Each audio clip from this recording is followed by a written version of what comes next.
안녕하십니까. 민족 화해와 협력의 소식을 전하는 정론 통일뉴스입니다.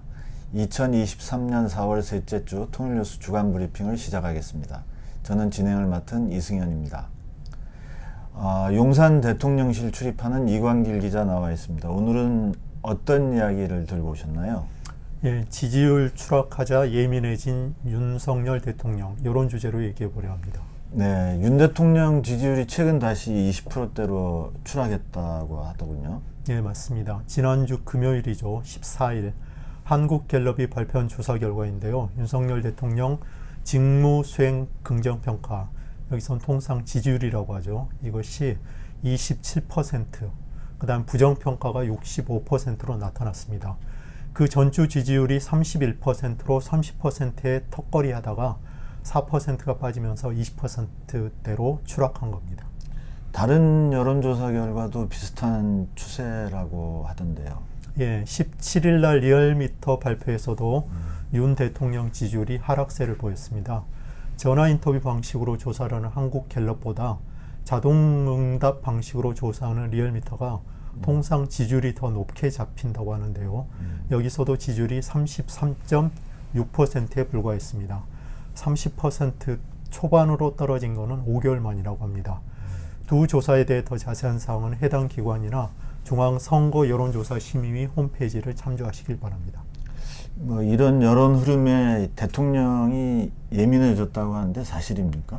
예, 최근에 윤 대통령의 말과 행동을 보면 그렇게 해석이 됩니다. 현행 여론조사 방식에 불만을 제기하거나 또 반사이익을 누리는 야당을 공격하는 행태가 대표적인 증거입니다. 그동안에 보면 여론조사에는 아랑곳하지 않는 것 하던데요. 말과 달리 실제로는 신경을 쓰더군요. 지난 18일 국무회의 때인데요. 주 69시간 노동 논란을 부른 근로시간 유연화 관련해서 여론조사 내용도 결과뿐 아니라 과정도 모두 공개되어야 한다, 이렇게 말했습니다. 이어서 표본 여론조사는 표본 설정 체계가 과학적이고 대표성이 객관적인지 제대로 공개되어야 합니다. 나아가 질문 내용과 방식도 과학적이고 공정해야 합니다. 그렇지 않으면 결국은 국민을 속이는 것입니다. 국민들께 여론조사 과정과 결과를 소상히 알려드리고 이에 따라 정책을 추진해야 됩니다. 이렇게 말했습니다.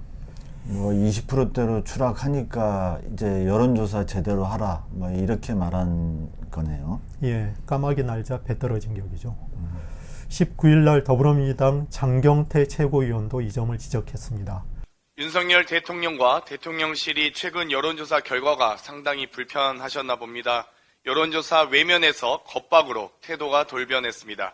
얼마 전 여론조사에서 지지율 20%대로 떨어지자 윤석열 대통령은 표본 여론조사를 콕 집어 과학적이고 공정하지 않으면 국민을 속이는 것이라고 말했습니다. 여론조사 기관도 압수수색할지 아니면 바이든 날리면 논쟁처럼 지지율도 부정하실 건지 궁금합니다. 여론조사는 부정하시더라도 민심은 부정하시지 말길 바랍니다. 이 국민들이 좋아할 만한 일을 하면 당연히 될 것 같은데요. 그러게요. 예, 그런 측면에서 보면은 윤 대통령은 확실히 상식적인 사람은 아닙니다. 생중계된 4월 혁명 63주년 기념식인데요. 19일 날입니다. 예, 그날 가짜뉴스와 사기꾼에 속지 말라, 이렇게 국민들에게 훈계했으니까요. 예, 저도 4.19 날 추모식 행사장에 갔었는데 이 대통령이 할 말인가 싶긴 하던데요. 예, 말하는 사람의 됨됨이를 드러내는 아주 적확한 사례죠. 하여튼 주요 발언을 보죠. 우리가 피와 땀으로 지켜온 민주주의는 늘 위기와 도전을 받고 있습니다. 독재와 폭력과 돈에 의한 매수로 도전을 받을 수도 있습니다. 이건 더불어민주당 전당대회 돈봉투 사건 염두에 둔 발언이겠죠? 예, 그렇게 보이죠. 대통령실 관계자는 특정한 사안이라기보다는 일반적인 현상을 얘기하는 것, 이렇게 해명하더군요. 눈 가리고 아웅한다, 이런 이야기가 생각이 나네요. 예, 맞습니다. 기념사 한 문단을 더 인용해 보겠습니다.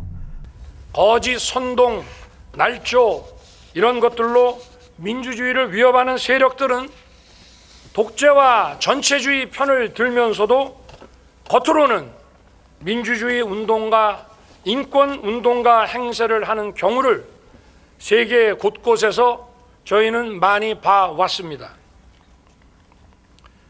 이러한 거짓과 위장에 절대 속아서는 안 됩니다.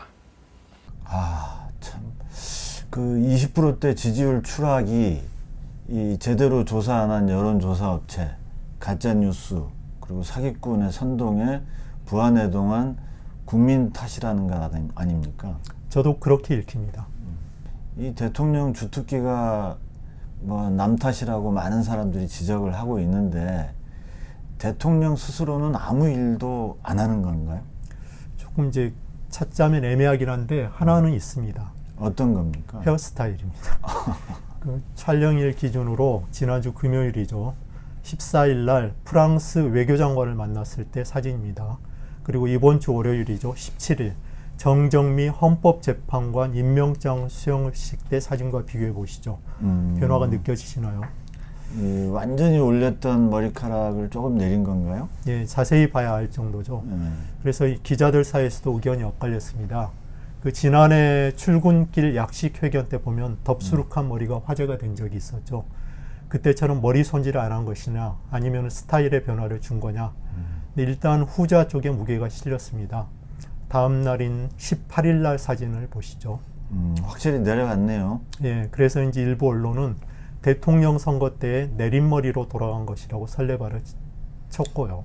이게 뭐 왜 이렇게 중요한 문제인지 모르겠습니다만 결론이 도대체 뭡니까? 모르겠다입니다.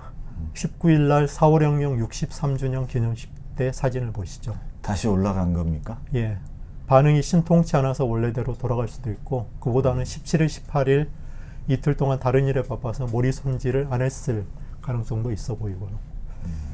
한 가지 더 오늘 미국 방문 세부 일정이 발표되지 않았습니까? 예, 그 맞습니다. 해외에 나가면 이 외교 참사가 되풀이됐었어요 그동안. 네.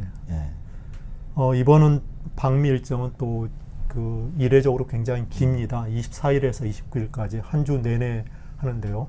아무래도 걱정이 되죠. 뭐 지지율이야 제가 상관할 바는 아니지만 대통령이 밖에 나가 사고를 치면 나라 망신이니까 이번에는 부디 자중자애하셨으면 좋겠습니다.